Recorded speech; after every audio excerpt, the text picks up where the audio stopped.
Is it just me, or does it feel like America is looking away right when it should be paying attention? I mean, just this week, the US has slipped deeper into a darker authoritarian place where the actions of this fascist regime are in danger of being normalized by the very media it seeks to control. Trump has no plan for the economy or prosperity, no investment in roads, trains, healthcare, systems, communications, nothing. His entire plan hinges on the false premise of trickle-down economics, whereby deregulating industry and reducing the tax burden on big business will somehow create more jobs. Except there is no evidence of this. All the outside investment that he boasts of was already in the works. He's just taking credit for it. He hasn't done anything. He hasn't negotiated any tariffs with our international trading partners. He's alienated our allies. Trump is shutting down the Department of Education to allow children to be indoctrinated into a Christian nationalist education controlled by Republican states. He's funding an army of heavy-handed immigration enforcers to abduct people of color from the streets, from their places of work, as they drop their kids off at school. Indiscriminate, masked, unmarked snatching and deportations to foreign prisons. No different to the Nazis sending Jews from Germany to a small industrial town in southern Poland, to a prison that eventually became known as Auschwitz. But America is looking away when it should be paying attention.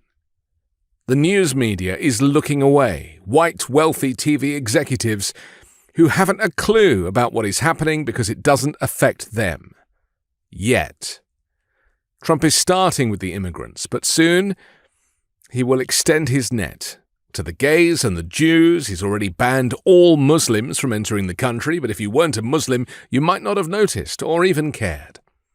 Trump's cabinet and closest advisors are all far-right nationalists, with varying agendas that all circle around cruelty and racism. That's all they've got. And the huge egos and epic insecurities mean they're all trying to outdo each other on who can be the most evil. I mean, today, Tulsi Gabbard, the Director of National Intelligence, who's been quiet for a few weeks, has come out calling for Barack Obama and former senior U.S. national security officials to be prosecuted after accusing them of a treasonous conspiracy intended to show that Donald Trump's 2016 presidential election win was due to Russian interference. Gabbard is a former Democratic member of Congress and says she was passing documents supporting her case to the Justice Department, the same Justice Department that covered up Russian interference in the 2016 election when Trump was president the first time. And if the madness couldn't get any more surreal, today Donald Trump sued Rupert Murdoch and 2 Wall Street Journal newspaper reporters for libel and slander over the Journal's reporting of a 50th birthday greeting that Trump allegedly sent to Jeffrey Epstein in 2003 that included a sexually suggestive drawing and reference to secrets that they both shared. The lawsuit seeks at least $10 billion in damages.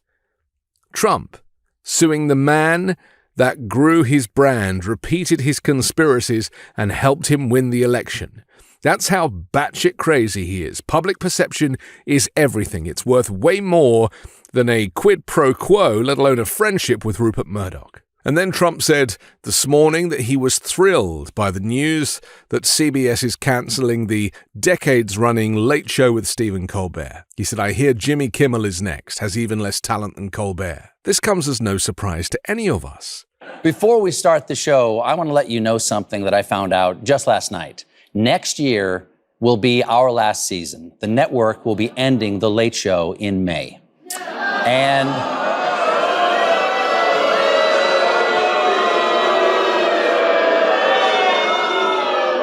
yeah, I share your feelings. It's not just the end of our show, but it's the end of The Late Show on CBS. I'm not being replaced. This is all just going away. Of course Trump was part of the decision to can Colbert. Silencing free speech like this, liberal dissent, it's all part of Project 2025 and this plan to crush popular culture. He already did it with the Kennedy Center. And now the pressure is on the networks, and they fold like a cheap suit. And I've had the pleasure and the responsibility of sharing what we do every day with you in front of this camera for the last 10 years. And let me tell you, it is a fantastic job. I wish somebody else was getting it. Of course, the CBS decision came just days after Stephen Colbert publicly took the parent company Paramount Global to task for settling a $16 million lawsuit with Trump. And they're holding out for the FCC support for their forthcoming merger with Skydance because money clearly is more important than democracy. Also today, Congress approved a bill to cancel all federal funding for public broadcasting programs, including PBS and NPR, after Wednesday's key decision in the Senate to pass $9 billion in spending cuts, slashing public broadcasting, as well as foreign aid. The PBS president and CEO, Paula Kerger, said that the Senate's approval of the package goes against the will of the American people.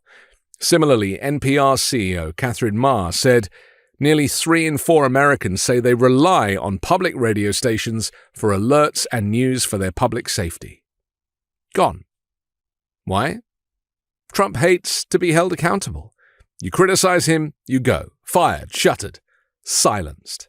Also today, the first woman to lead the U.S. Naval Academy is being reassigned, with the Defense Secretary Pete Hegseth moving to replace her with a Marine Corps general.